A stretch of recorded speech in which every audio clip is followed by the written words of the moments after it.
As amazing as it might sound, Google can have your address defined here in the mountains in a different city and zip code.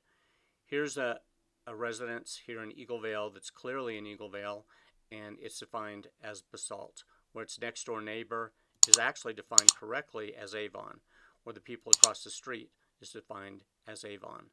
And in fact, if I go over to my own home address, I'm shown as Vale. So we're going to correct that here in a second. But if I tap around, I can see that Google has it defined for other people differently. This can cause you a problem in a couple of different ways. One, if you have insurance and you're defined as Basalt, the insurance company may use Google to define your address and charge you a higher rate. So it's important to check. A more common problem here in the Vail Valley occurs with short-term rentals because VRBO itself actually uses Google to define your address, and that's how it collects taxes and who it remits it to. So here's an example of a property in Eagle Vale that's listed in a short-term rental that's actually collecting the taxes wrong and having them remit to Vale. Now it's a new property. I'm sure it hasn't happened much, and the people probably don't know. We're not going to show their name or anything, but we're just going to show how this can happen. So if you look here, here's a booking summary, and if you were to book this today and even in the future, until this gets changed, they are collecting the Eagle County tax, they are collecting the Colorado tax, but they're collecting Vail tax and Dale marketing tax.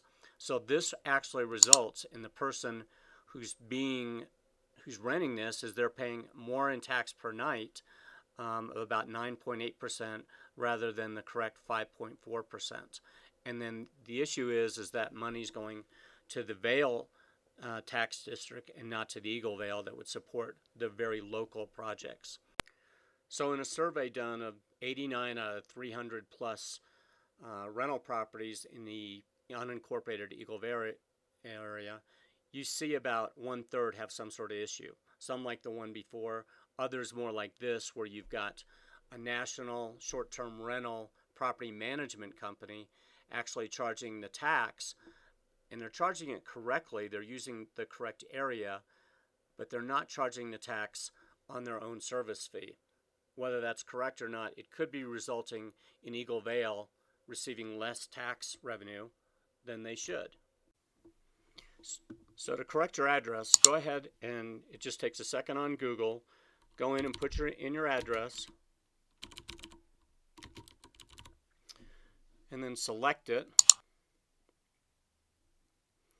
And then you can go in, and I'm going to go in and make a change on mine, and I've already done this to change it to Eagle Vale. So say suggest an edit on your address and click this pencil, and then say wrong address, or where it appears on the map, and it's going to bring up this little screen. I'm going to change it here to Eagle Vale. They may not take it, but that's fine. And then I say send. And then in a minute it says thanks for improving. You'll get, if you've signed into Google, an email saying that they're looking at your request. It can usually take 24 hours, but it can take up to a week for this to change. And you should do it again because there may be an insurance company or somebody you deal with may be using that address. And by making this change, whether you have a short-term rental or not, you're making a change for the better for yourself. Now, if you have a short-term rental, after you do this and you see that it's been updated, then you need to let VRBO know, or whoever that short-term rental company that's listing your property, that a change has been made. You only need to do this if they're the ones that are collecting your tax. If you're using a national or even a local short-term rental management company, they're probably have taken care of this because they'll have caught it.